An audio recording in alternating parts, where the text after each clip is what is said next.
From beyond the moons of Kovos to the fractured remnants of the Dross Nebula, eerie transmissions can be heard if you tune your star dial to just the right nano frequency.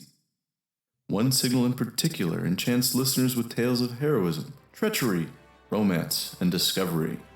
Right beside this signal, caught between the hyperstatic, are the ramblings of two strange beings from an unknown time and an unknown place. Listen as they navigate you through the dark times.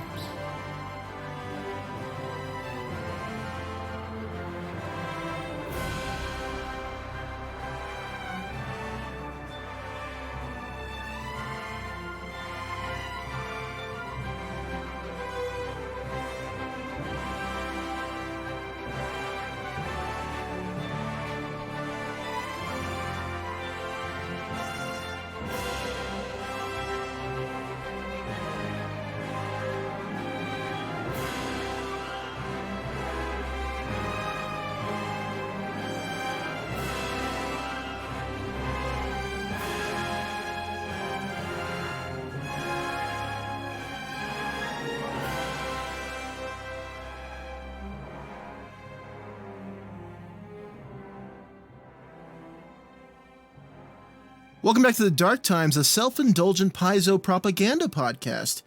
I'm Sam, your favorite new friend. And I'm Steven, your favorite cosmic deity that you share a mysterious and tenuous relationship with as a source of your power.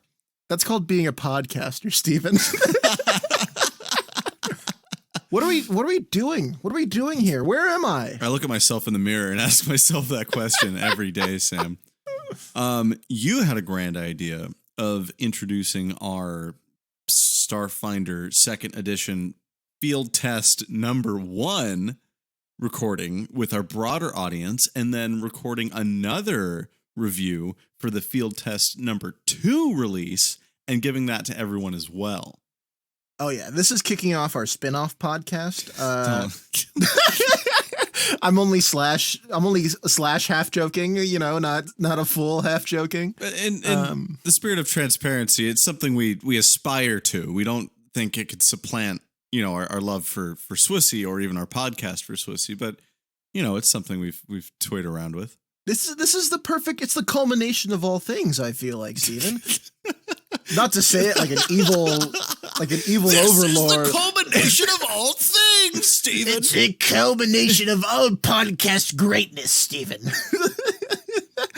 It just happened to coincide. I didn't know when they were going to release a second field test. Yeah. When we did the first one. I thought it was going to be like 6 months. I didn't think it was going to be like, hey, 2 months later, here you go. Here's number 2. It's great. Me too. And, you know, they're fucking, especially since, you know, release isn't until 2025. And although with the actual play test, they call these a field test, just a little preview of the game. The play test proper is next summer. So yeah, it seems like we're. Oh, I'm so excited. I'm so excited for the play test. It's going to be a good summer. Summerfinder, 2nd edition. Summerfinder. The brightest summer. Oh, the brightest summer. The brightest summer. Oh, damn. That sounds great. We just do episodes for the summer. That's what makes it bright. Sam, let's hop right to it. Yeah. So the devs say the Mythic will help emphasize the fantasy side. We didn't say what this field test was about. Okay, sorry. I don't know if we were doing this with them having listened to the first one or like. Yeah. So the first one was, presumably you've listened to the first one, listener. That was the fighter. We had a great time about that. We got to. Oh shit! You're right. It was the soldier. I taken away my Dark Times card. Yep. I will be sent to the Dark Times mines, thusly after my after my recording today. Yep.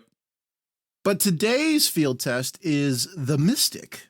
Even what's the Mythic? What the fuck's a Mythic? Yeah, so the Mythic is part of Paizo's like new and differentiated approach to class design in Starfinder. They really, really, really want to reach beyond limitations like Space Fighter and Space Rogue. As you recall from the Soldier class, that was so not a space fighter, though they were focused on taking and dealing hits.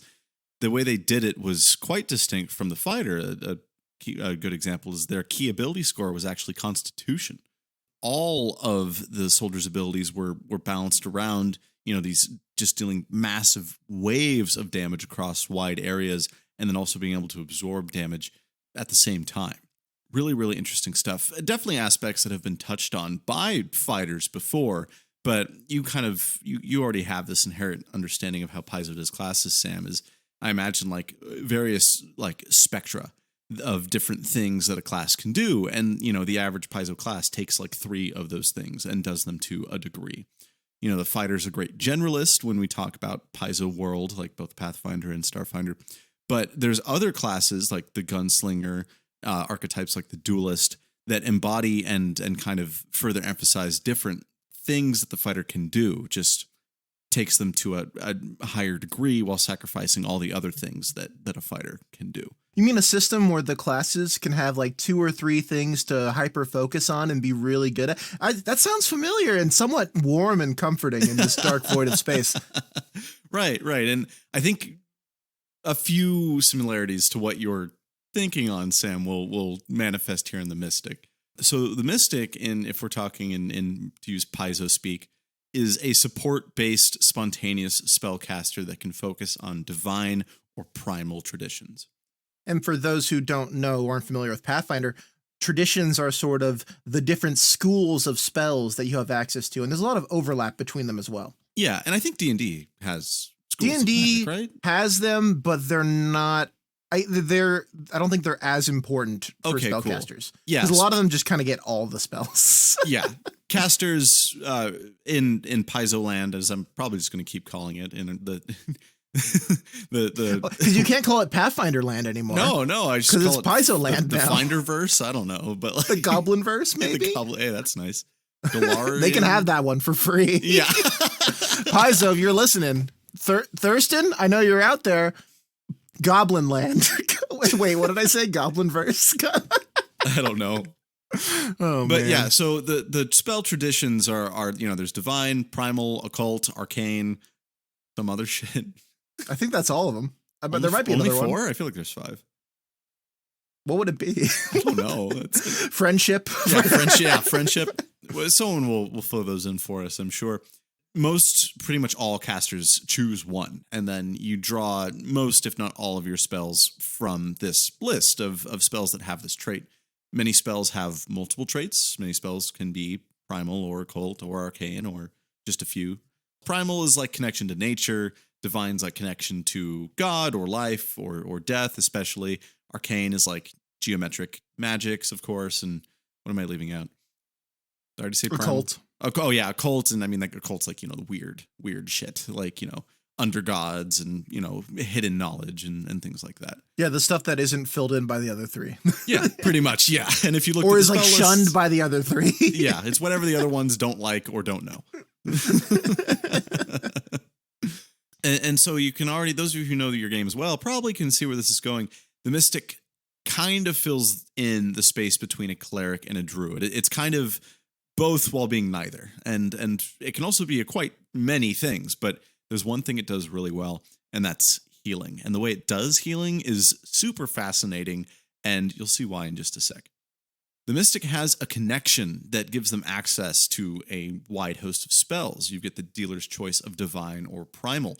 The type of connection you choose will also have kind of a big impact on a few other things that we'll go over in a little bit.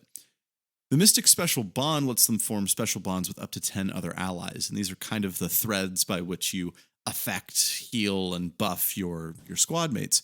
The length of these effects through these bonds can span the length of an entire planetary body, which is amazing. That's pretty. That's like the bond you and I have, Stephen. It is. It's true. The great podcast bond in the sky. It really spans a whole heavenly body.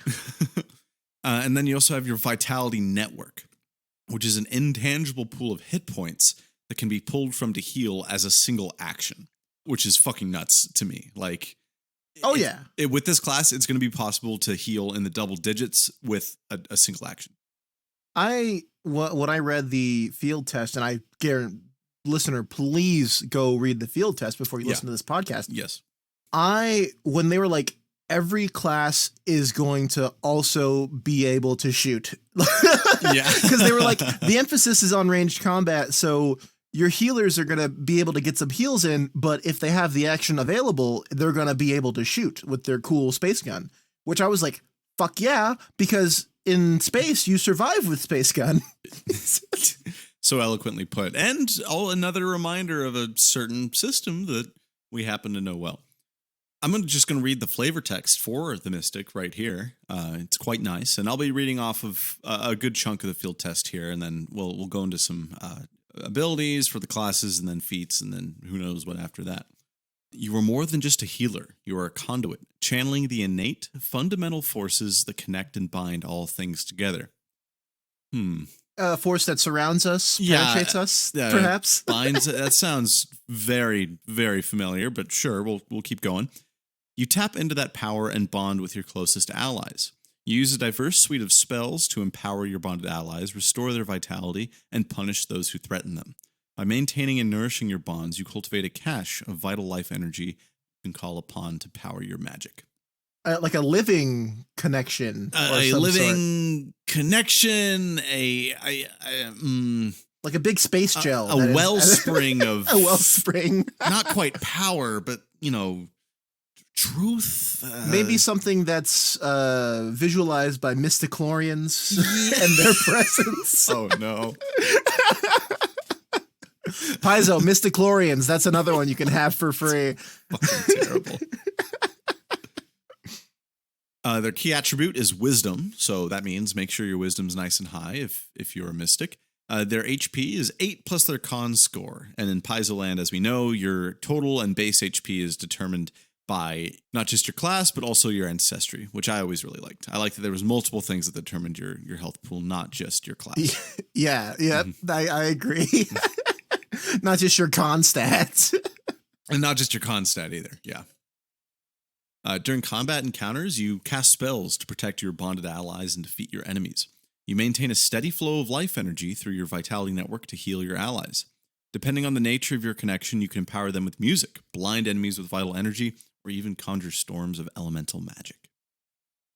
During social encounters, you offer unique solutions by approaching a problem from the perspective of your connection. When a disagreement or misunderstanding develops between members of your bond, you are often the one to help build bridges and heal their wounded relationship. While exploring, you know the strengths and weaknesses of those in your bond and help guide them to overcome problems. You use spells to detect magic around you and are often called upon to help identify unknown magic.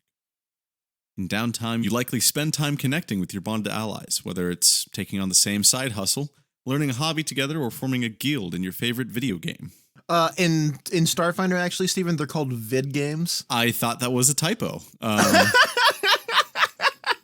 No, they're called vid games, which I also thought it was a typo when I read it, but then I looked it up. Very cool. We got gamer rep here on the Mystic class. Finally, the Mystic gamer. I've heard legends of his ponage. I saw Anakin poning younglings.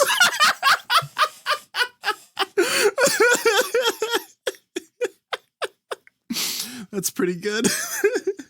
You might know more about the other members of your party than anyone else. You might have insights into the nature of your connection that others find unorthodox. You may have strange dreams, visions, or intuitive inklings about fundamental forces that cannot be perfectly understood by traditional scientific or arcane theory. Others probably think of you as the mascot of the party. They view your bond as a closed clique or think you are trying to recruit them. They assume you view the universe through the lens of your connection. This very much reminds me of how I played my cleric in our Pathfinder game, Stephen. You're right. Your cleric was really into the whole fate thing, into the whole god of fate thing.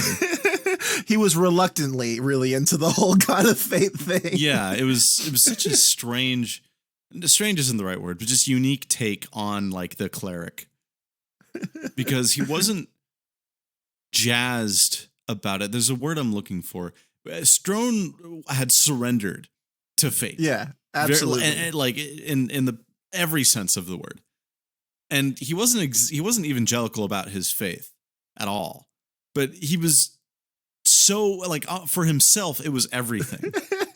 Well, this is a guy who Strone Stonecutter was my dwarf cleric in our Pathfinder 2nd edition game that went on for 3 years from the play test to level 20? Yeah. Through like several book releases and everything.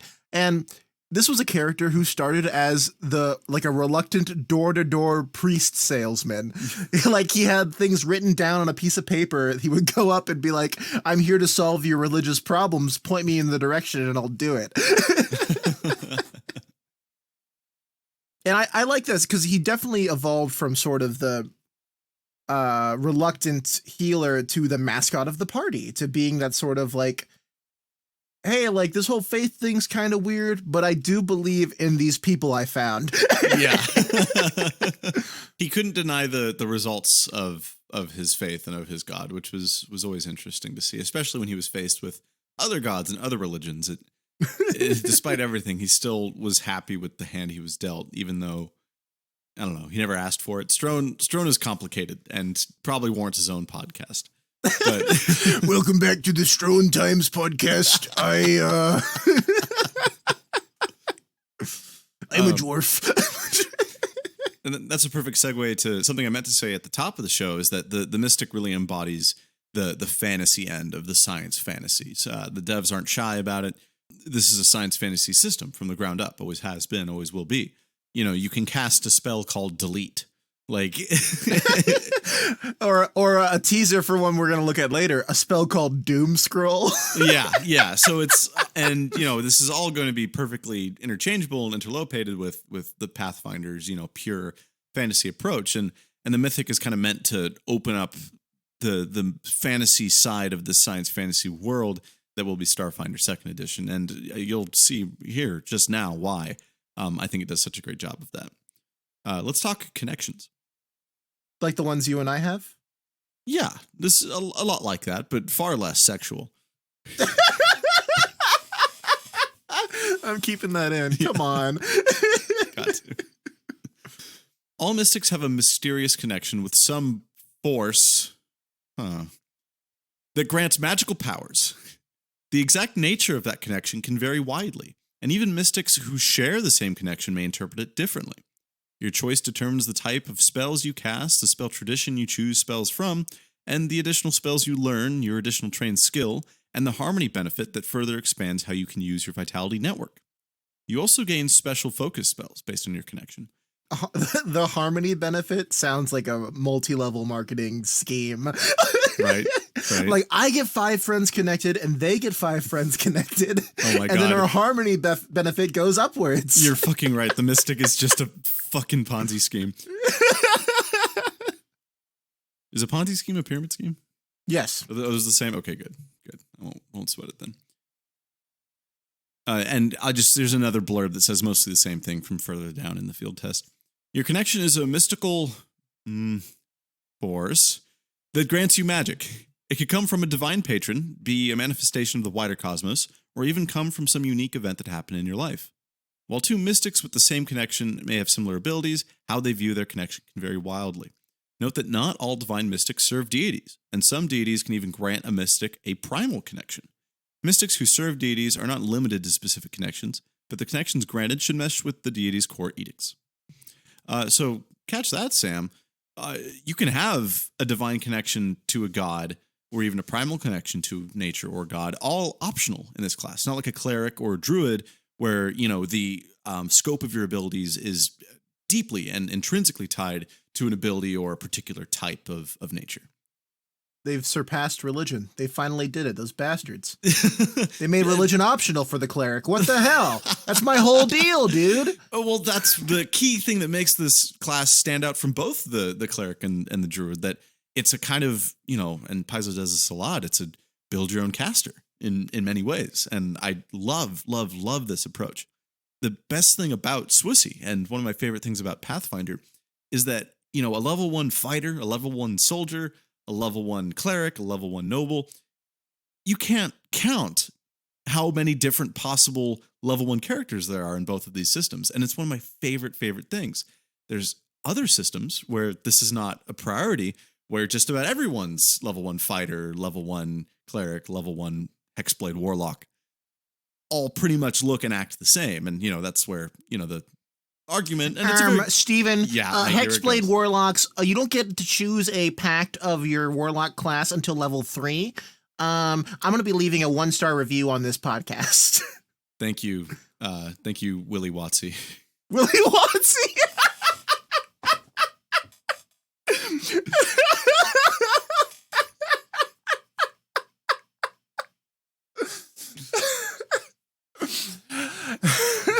And the spell slingers taste like spell slingers. God fucking damn it. Oh man. God, I had something actually beneficial to add to that. Oh, did you? Good to know.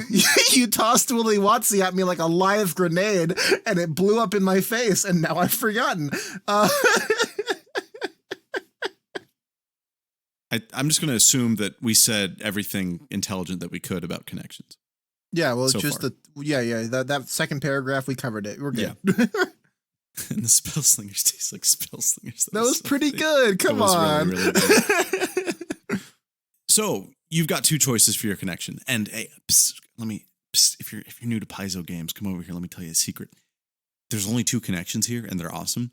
And much of the fluff in the field test says like, yeah, we're only going to leave it here at two connections. We only want to do Divine and Primal for now. No, the thing that they love to do is, 2-3 supplement books down the line, they're going to add like 1 to 3 more of these connections, and they'll probably be badass. Hey, what are you guys doing over there? Yeah. I'm Johnny Raw, and I only read the rules as written. I don't infer shit. Are you guys playing the game as intended? Fuck you. Hey, sorry, Johnny. We were just speculating at future products. Nothing Officer more. Johnny Raw.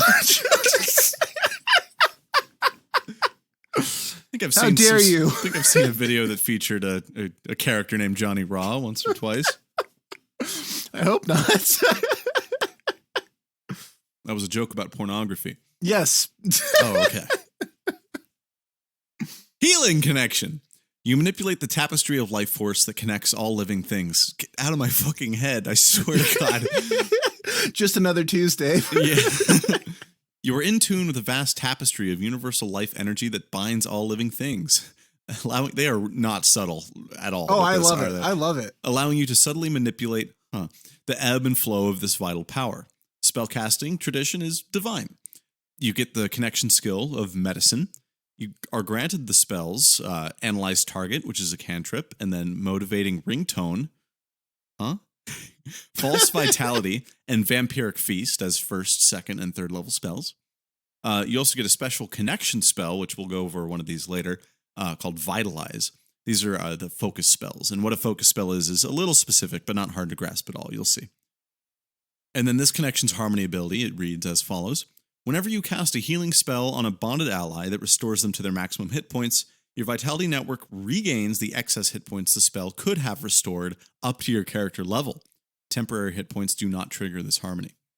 That's rad. Yes. This is like the way to get players to constantly use their healing network. Yes. It's, oh my God, there's so many great incentives.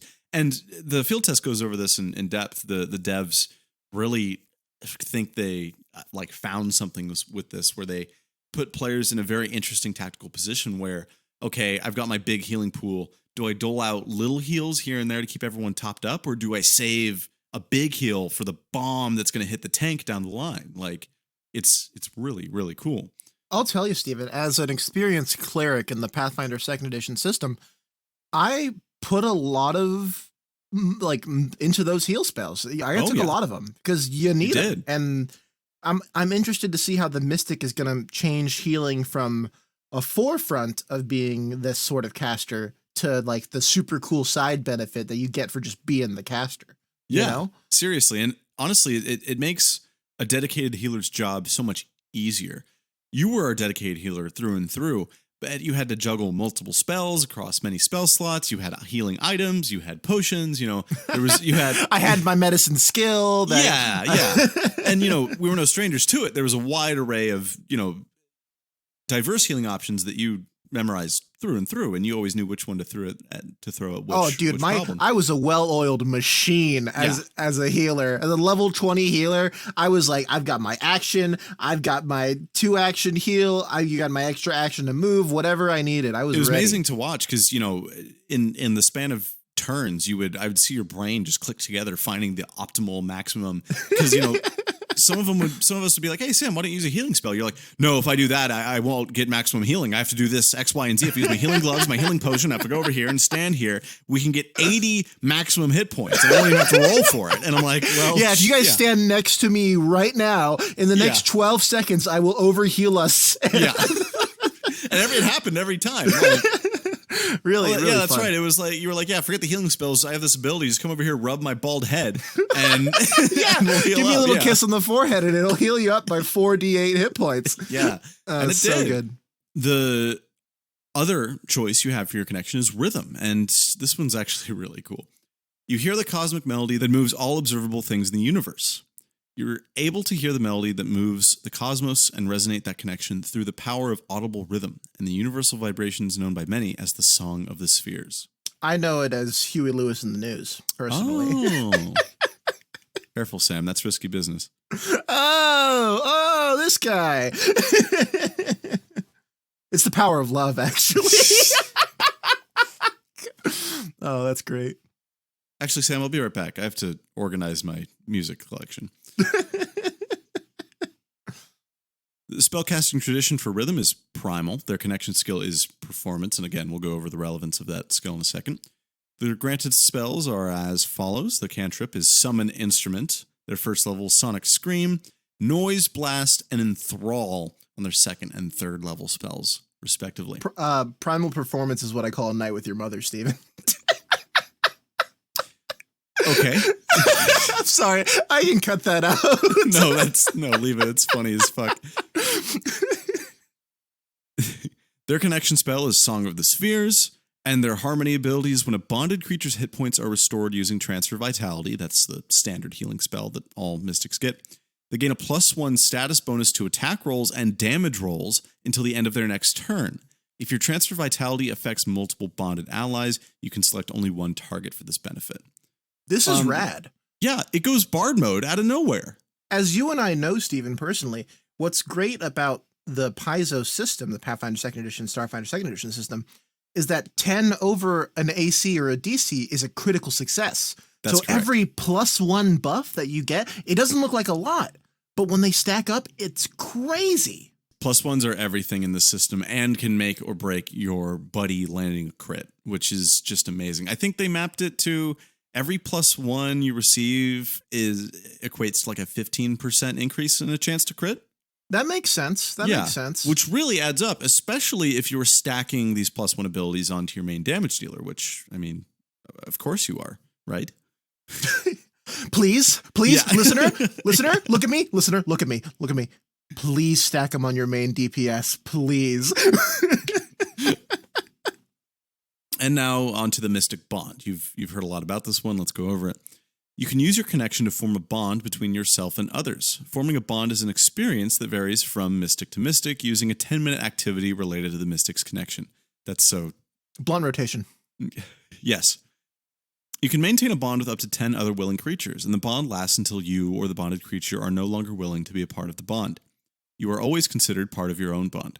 The mystic knows the general distance and direction towards other bonded creatures and any conditions affecting them. Bro, Amazing stuff. Bro, you seemed kind of down to the last drum circle, man. Are you okay? Is everything all right? I don't like the idea of my mystic knowing I have depression. Well, they would. Dude, you're harshing the vibes in the mystic bond right now. I need you to chill out. So fucking funny. The Vitality Network is the other kind of big thing about the Mystic class. Your soul supports a network of vital energy that connects those in your bond. Your Vitality Network has a maximum capacity equal to 6 + 4 hit points per level you have. You gain the Transfer Vitality action that you can use to take hit points out of your network and into yourself or allies as healing. Life or death situations help strengthen your bond with your allies. At the start of each turn in combat, when you regain actions, your Vitality Network regains 4 hit points. And if you're Master in your connection skill, it regains 6. And instead, if you're Legendary, it regains 8. Your Vitality Network regains its full capacity of hit points when you use the Refocus action. Holy shit. So I didn't even know that it regenerates, the health pool regenerates each Every turn? That's And insane. up to 8 hit points per turn.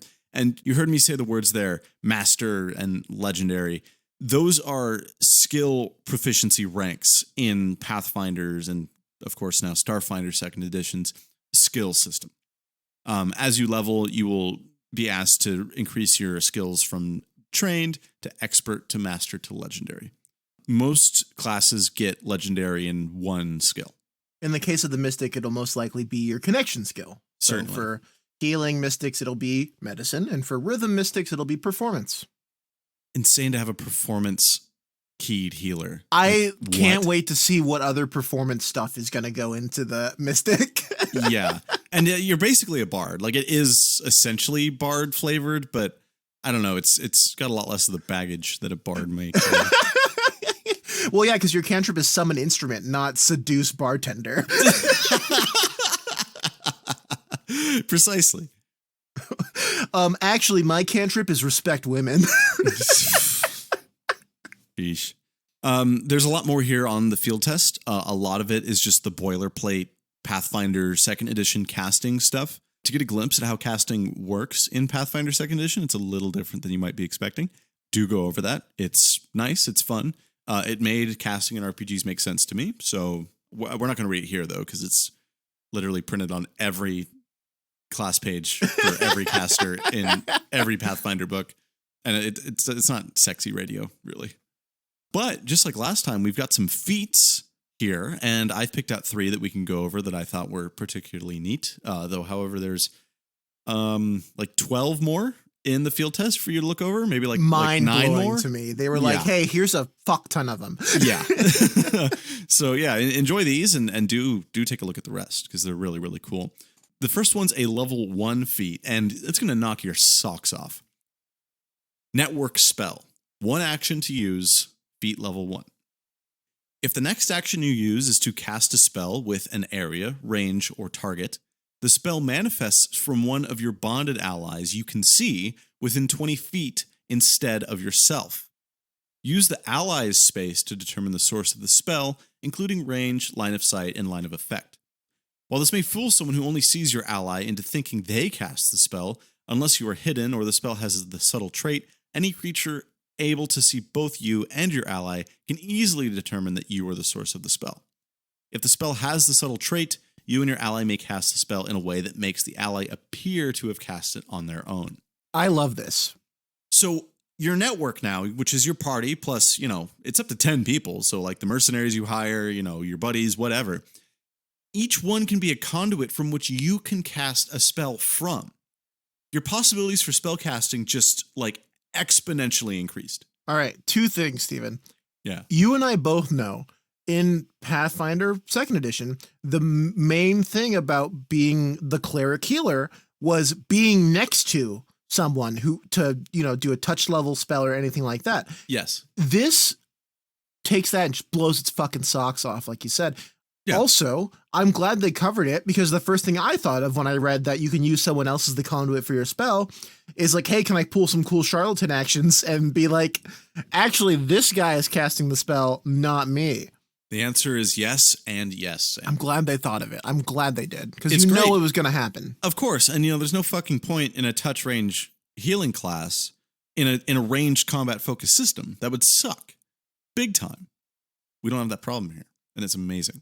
And also using it because like other systems we've played, cover is very important in these sort of Yes. range-based systems. So being able to use your friend who's not in cover, use the soldier who's out there in the front lines soaking up damage as the point of origin for a spell, that's insane. It basically turns the soldier into the caster as well. Yes. Ridiculous. So great. And it's 20 feet is a lot, but it's not huge. That's 4 squares. It's enough to get you out of cover. Exactly. And that there's going to be another feat down the line that bumps that to, 35. 40 feet, baby! Yeah, 40, whatever. Like, it's amazing.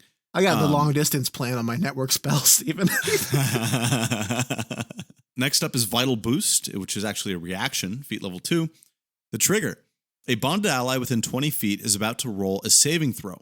The requirements, you must have more than 4 hit points in your vitality network. You supercharge your ally's mind and body with a surge of vital energy to save them from peril. Your ally gains a +1 status bonus to the triggering saving throw. Reduce your vitality's network's remaining hit points by 4. So this is exciting too, and I also picked it because it's another feat I can see being expanded on heavily. Trading potential hit points for status bonuses instead. To help negate that damage in the first place. Now you're not just healing, you're also a buffer.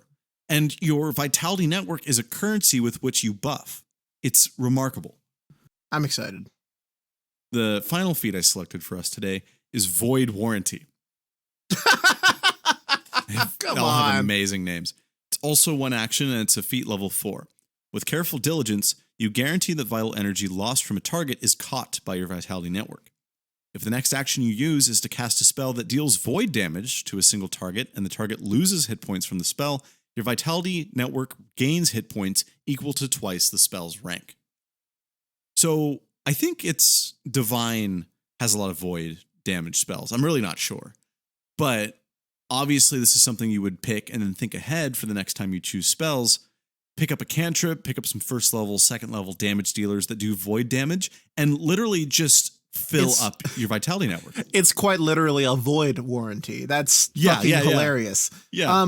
There is a spell later on, at least in Pathfinder 2nd Edition, that lets you choose what type of damage it is. Well, that's super awesome, Steven. I'm glad we could bring the Mystic to light here. And I was so hyped when I saw the second field test drop, because I was like, yes, that means I get to record another field test with Steven. Right? The timing worked out perfectly because this helped us, it eased our recording schedule double time before I went to Japan, and overall just good stuff. Heck yeah. Well, let's send you guys off to the break to let you dwell on that for a little. How about we join a little Vitality Network of our own in the break? Amazing.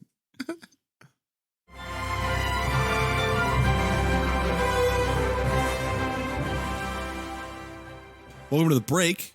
This is the part of the show where we thank you for listening to the show. It's the number one way to support us, and we love, love, love that you're doing it.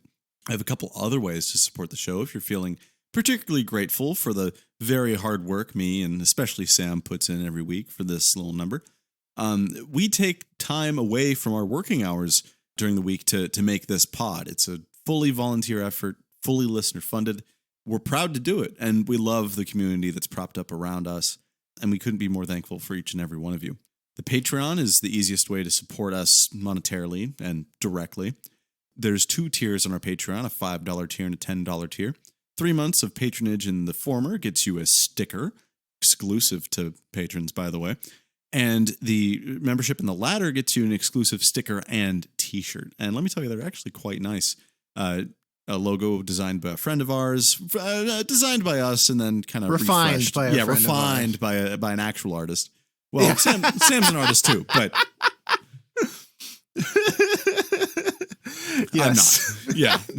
You're an artist now, Steven. Look at this. That's true. You're a podcast artist. I'm a non-visual artist for sure. The worst kind.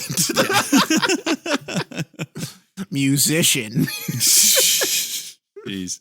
You can also tell other people about the show, whether it's online, whether it's your friends, whether it's your TTRPG table. You can tell us that you told people about the show, and we'll shout you both out on the show. Tell your whole table we told you told them about the show, and we'll shout you all out on the show. I'd like to reiterate that stuff like this, where we do cool non-SWSE content, is only made possible by the Patreon. We would never have done the first one of these if we didn't have that sort of Patreon to help support us during the darkest summer. And I'm very glad that we were able to find a good time in Steven's schedule to record a second one to make up for while he's gone to Japan. I'm excited. I can't wait to hear the public response, because I'll be honest, we did get a really good feedback on it on the Patreon. Yeah, it was very well received. And, that feedback, of course, is also invaluable, because we probably wouldn't be sitting here doing another one if we didn't think people liked it. So thank you for that. And thank you for the continued support, feedback, love that we receive every week from you guys. And we're wishing you all the best. Let's get you back into the show. Heck yeah.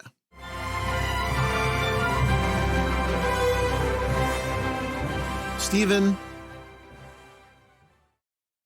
what's put the fucking spell in Spellcaster? Okay. All right. Yeah, we've been talking about casting, but we haven't actually looked at any spells yet. So why don't we go ahead and do that? I told the listeners I was going to practice my casting, but I didn't tell them which kind. Cut to a picture of me on a fishing boat with a big wizard hat on. Love it. Way to go. Stephen and I received some in-the-field experience of the Mystic's magical repertoire, and I've brought you some of the best and brightest and some of the rough and bruisiest. Oh, there you go. Connection spells. Stephen already touched upon these. They are the spells granted by being in touch with the flow of the universe or whatever, and as such, they only require a focus point to cast as opposed to a spell slot. The first connection spell is Vitalize. It's 1 to 3 actions. It's got a varying range, and it targets one willing bonded creature, except when it doesn't. You reinforce the essence of the target with vital energy. If the target's a willing creature, restore 1d6 hit points. The target is then temporarily immune for 10 minutes. The number of actions you spend when casting the spell determines its target, range, area, and other parameters. For 1 action, it's got a spell range of touch. For 2 actions, it's got a range of 30 feet. If you're healing a creature, increase the hit points restored by 6. For 3 actions, you vitalize all bonded creatures in a 30-foot emanation. This targets all bonded creatures in the burst. So it's still the 1d6. What's cool about these sort of vitality spells is they still heighten with like your cantrips do and stuff like that. So at higher levels. Yeah, exactly. So at heightened levels, the amount of healing increases by 1d6, and the extra healing for the 2-action version increases by 6. Stephen, you might find this familiar. This is very similar to how healing worked for clerics in Pathfinder 2nd Edition. I thought so. It's exactly the same. I love that you can choose how many actions you want to spend on it to It's really so ramp up your healing. clutch. It's so clutch, Stephen. I can't tell you how many times shit like this saved our ass in Pathfinder 2nd Edition. Oh, I know it well. I mean, I remember your clutch 3-action heals quite well. They're so good. Even if it's less dice, but the fact it's such a wide... I mean, 4 or 5 party members, that's still like... That's technically 5d6 of healing right there. Yeah, it is. It's nuts. Unless you roll a 1, in which case it's nothing and you wasted the turn. I figured I'd cover both of the connection spells because they were interesting enough to do so. Sure, go ahead. And like, how are you going to glance over Song of the Spheres, right? Yeah, like, I was really hoping we get to go over Song of the Spheres. I'm glad you made this choice. It's 1 action. It's got a 40-foot emanation. As part of casting the spell, you perform to bolster your bonded allies within 60 feet. The DC of this perform check is usually a standard difficulty DC of a level equal to the highest level target of your song, but the GM can assign a different DC based on the circumstances. The effect depends on the result of your check. On a success, you and all bonded allies gain a +1 status bonus to attack rolls and damage rolls for 1 round. That's pretty sick.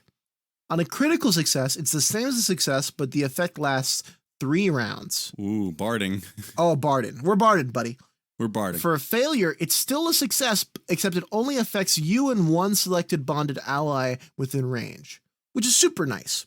But on a critical failure, the spell has no effect, so don't roll too awfully. I know what you're thinking. Enough with the connections. Enough with all the lovey-dovey crap. I want to see firepower. I'm a caster, damn it. Let's get some fucking... I'm a glass cannon. Let my cannon glass. All right, listen, I hear you loud and clear. Up first, we've got Doom Scroll, a level 2 2-action spell with a range of 60 feet with an area of a 15-foot burst. It targets will defense and the duration is sustained up to 1 minute. You magically broadcast grim news onto nearby devices, screens, and other displays, including comm units on armor. Wow. Creatures in the area who can see 1 or more displays must attempt a will save. On a critical success, the creature is unaffected. On a success, the creature is fascinated by the display, and we'll go over these conditions in a second. Right. On a failure, the creature is fascinated by the display and frightened 2, even if the fascination ends. And on a critical failure, the creature is fascinated by the display, frightened 3, and doomed 1, even if the fascination ends. Oh, yeah. Stephen, what is the fascinated condition? So fascination is a condition in Pathfinder. That's how they handle like debuffs, basically. There's a set family of conditions, and most abilities pull from those. It's great. You take a -2 status penalty to perception and skill checks when you're fascinated, and you can't use actions with the concentrate trait unless they or their intended consequences are related to the subject of your fascination, as determined by the Game Master. For instance, you might be able to seek and recall knowledge about the subject, but you likely couldn't cast a spell targeting a different creature. This condition ends if a creature uses hostile actions against you or any of your allies. Do you remember when our party monk, Jin, like crit failed a fascination spell with a Fey Queen and couldn't stop thinking about her for, I think, like an in-game week, maybe? Or something Yeah, like it that? was Yeah. pretty great. It was pretty great. A lot of these conditions are great because the spells that dish them out, crit failing them can lead to some very fatal but often hilarious results in how long players are afflicted with these conditions. Absolutely. We've also got the frightened condition, which I think we might have touched upon on the soldier episode. It's been a while since I've listened to it. Because they have like a whole intimidation bend. Exactly. For reference, though, you're gripped by fear and struggle to control your nerves. The frightened condition always includes a value. You take a status penalty equal to this value to all your checks and DCs, and unless specified otherwise, at the end of each turn, the value of your frightened condition decreases by 1. So frightened 3, you'll have a -3 to all your checks and DCs, which is pretty devastating for casters. Seriously. Or for any character, honestly. It's a great debuff. And then the doomed condition reads, your life is ebbing away, bringing you ever closer to death. Some powerful spells and evil creatures can inflict the doomed condition on you. Doomed always includes a value. The maximum dying value at which you die... I love technical writing. Well, they have to be specific. They have to be explicit, right? Otherwise, it gets misconstrued all the time. Of course, but then you get results like this sentence. The maximum dying value at which you die is reduced by your doomed value. For example, if you were doomed 1, you would die upon reaching dying 3 instead of dying 4. If your maximum dying value is ever reduced to 0, you instantly die. When you die, you're no longer doomed. And for those unfamiliar, we're not really going to go over it in this episode, but I like how they do death in this system. Dying in Pathfinder is, surprise, our favorite. As opposed to having to do death saves, you just have a condition that goes down or goes up until you regain medical attention. Okay, doom scrolling was pretty funny, pretty cool, but it wasn't as heavy hitter as a finally spell. understand Doom Scroll. Oh, it took you that long? God, it took me the whole spell to figure out why it's called Doom Scroll. Oh my God. Wow. When I first read it, I was like, oh, it's like a magical scroll or something. Yeah, I was like, oh, the Scroll of Doom. How very fantasy. But no, oh my God. Whoever's it's a fucking funny sci-fi joke. Yeah, whoever's naming these, the field tests have had some really fucking funny feat and spell names, which just... I hope they stay. I hope they don't get changed once the playtest comes out. Right. But their next spell is Gravity Tether. A 2-action 3rd level spell, has a 30-foot range, targets 1 creature, and the defense is a AC, armor class. You manipulate the electromagnetic forces acting on a creature. Make a ranged spell attack. The target takes 4d8 electricity damage and is pulled 5 feet closer to you, or 10 feet closer on a critical hit. Moving the target into a barrier, creature, or obstacle causes the target to stop before entering that space. Now this is cool, Steven. Because at heightened levels, you can target 2 creatures with the gravity tether. On a hit, you can move the creatures closer to each other or closer to you, and the damage increases by another d8. Some Gmod shit. I love the idea of just pulling, because you're standing next to your fighter, to your soldier, right? Yeah. So you're just pulling dudes into melee range to get clubbed by a power hammer. Like, it's great. So good. It's so good. Steven, that's all I brought today. That's great. If the listener wants more, they better go read the free field test on Paizo's website. Yeah, it's like 12 pages. Most of that is it's more than we deserve as TTRPG players. No, seriously. And that's like, most of that is pictures and like sidebars and like blocked text. So like, it's not really a lot of reading. And I mean, you just skim the feats and shit like that. But yeah, do check this out. If you have any interest in science fantasy role playing at all, which I know for a fact you do, do check it out. Seriously, even if you're not familiar with Pathfinder or are intimidated by Paizo or have a weird grudge against anything not WotC, do take it out and take a look. It's free. It's Orc, and we love it. That's the other thing, Steven, and I want to hammer this home for our listeners, is that it being Orc, being open, well, I don't remember what Orc stands for, but like it being basically open source, open resource, yes, is so good for anyone wanting to publish their own supplements, yes, or publish anything on DriveThruRPG, or do their own podcast about the system. It just means that they don't have to worry about losing any sort of paying any sort of royalties to Paizo. If you were disappointed by the Wizards licensing fiasco earlier, what they were attempting to do, what they got away with. If you thought their response was underwhelming and didn't really address the core of the problems, if you believe that TTRPGs are about community first and about, a shared open experience that is free of paywalls and exclusivity, and especially in an age where fun seems increasingly behind these arbitrary barriers, do look into what Paizo did when that whole thing went off. The ORC, the ORC, is a revolutionary open gaming license for the future of gaming, and is something worth looking into if you care about the commercialization of the fun that we have with our friends every week. That's well put, Stephen. Well put. Thank you. Thank you so much for joining us on this Starfinder journey. I really appreciate it. Stephen really appreciates it. The Dark Times, a Starfinder appreciation podcast, is produced and edited by me, Sam. Stephen's my co-host. You can reach out to us on Twitter at DarkTimesSWSE or email us darktimesswse@gmail.com. Review us on Spotify, Apple Podcasts, where you get your show. Tell a friend about the show, and tell someone about the show, and tell your table about the show, and we'll shout you guys all out on the show. Stephen, do you have a quote for us this week?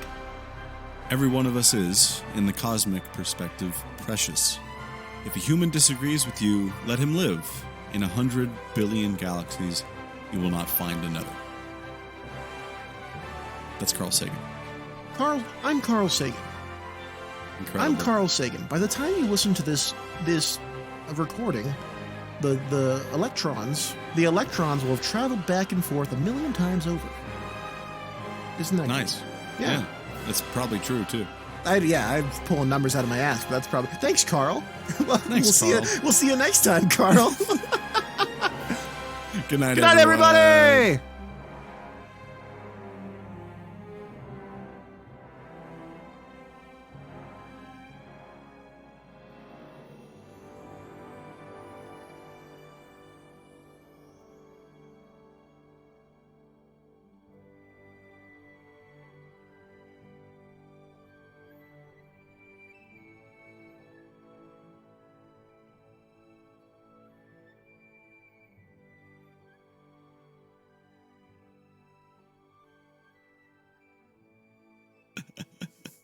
Dark Times anniversary was like October 22nd or something, right? Oh shit, did we do anything for that?